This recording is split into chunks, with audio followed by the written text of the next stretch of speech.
we talk about evaluation, and we say that this is the conceptual precondition for the social. And then we talked about the social construction of X.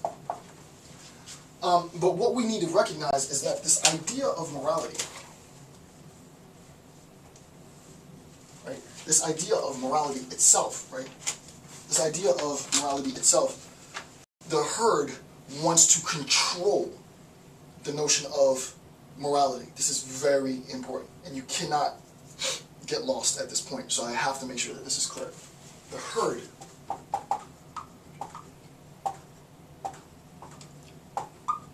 not even wants, has to. It's not a want, they have to. The herd has to control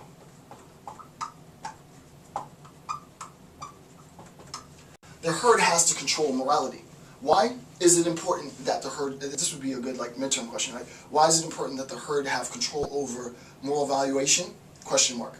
You could actually write a dissertation on that, right? That's it. I could talk about this for the next 20 hours.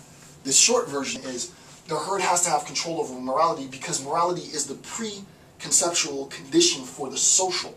So insofar as the herd has control over morality, indirectly then the herd has control over the social by hypothetical syllogism, right?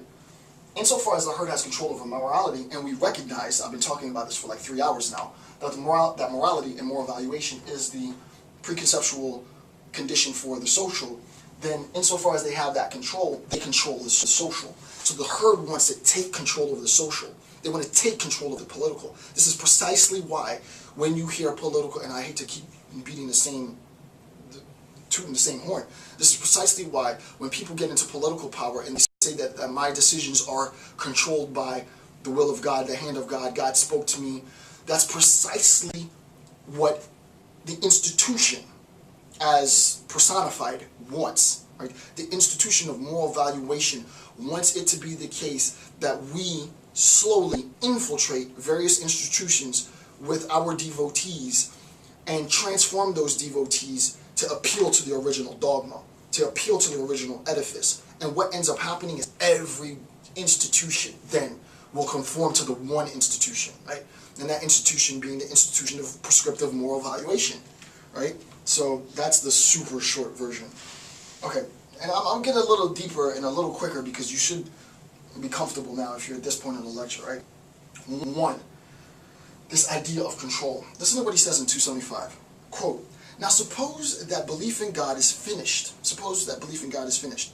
The question presents itself when new. Who speaks?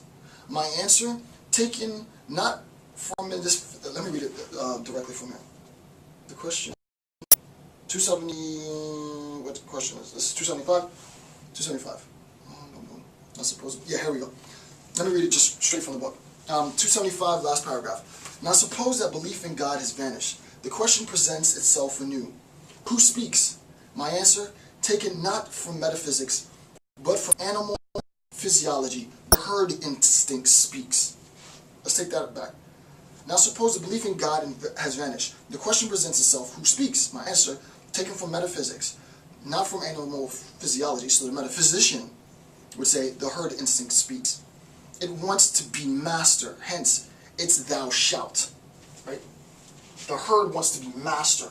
Master of what? The herd wants to be master of the social. The herd wants to be master of the political. The herd wants to be master of the academic, of the ivory tower, of the institution of thought. The herd wants to infiltrate all of these social institutions and then make appeals back to, this is like Sauron, right? This is like the eye of right? The eye of Saruman, right? Everything refers back to the eye.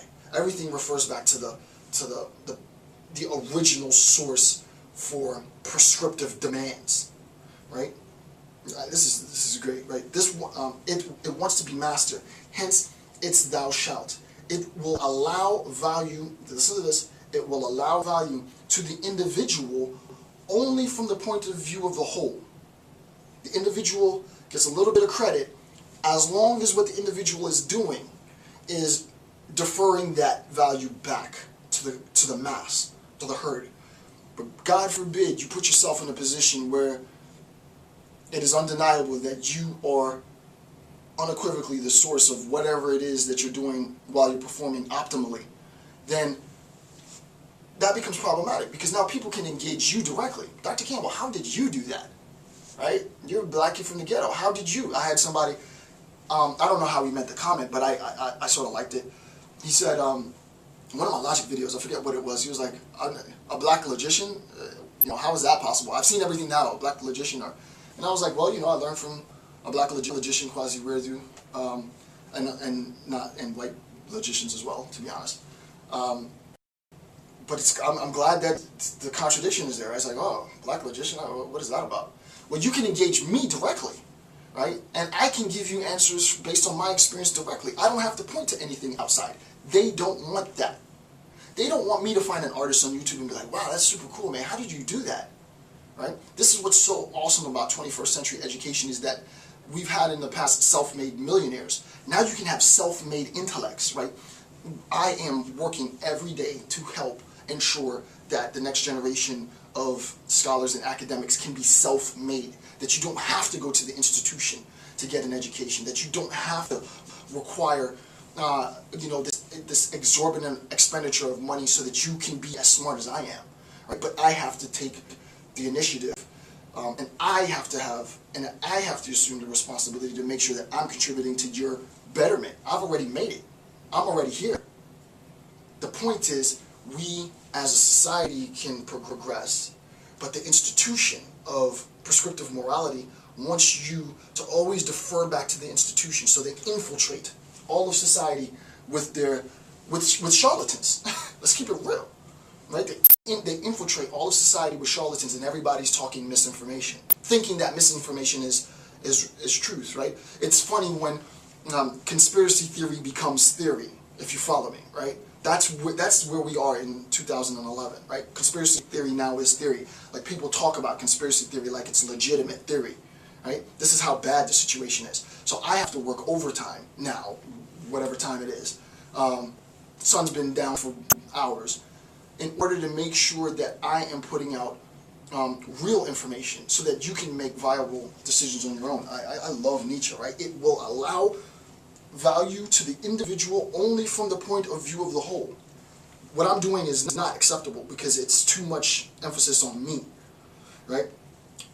It hates those who detach themselves. It's against what I do. Right? It's against what I do, right? This is Jason J. Campbell, not for me tooting my horn, but who do I owe this to? I owe it to work ethic. That's really it. Just have the work ethic. It doesn't have to be crazy. Put in an hour, 2 hours a day. Make sure that you document all of your work so that you can prove and demonstrate what it is that you do, the process of philosophy, right? It hates those who detach themselves. It turns the hatred of all individuals against them, right? So, against them. So that's the first point in 275, and I think that's important. The next, for 1A, in 1A, we talk about under the Christian valuation, individuals only has recognition with respect to his or her placement within the whole.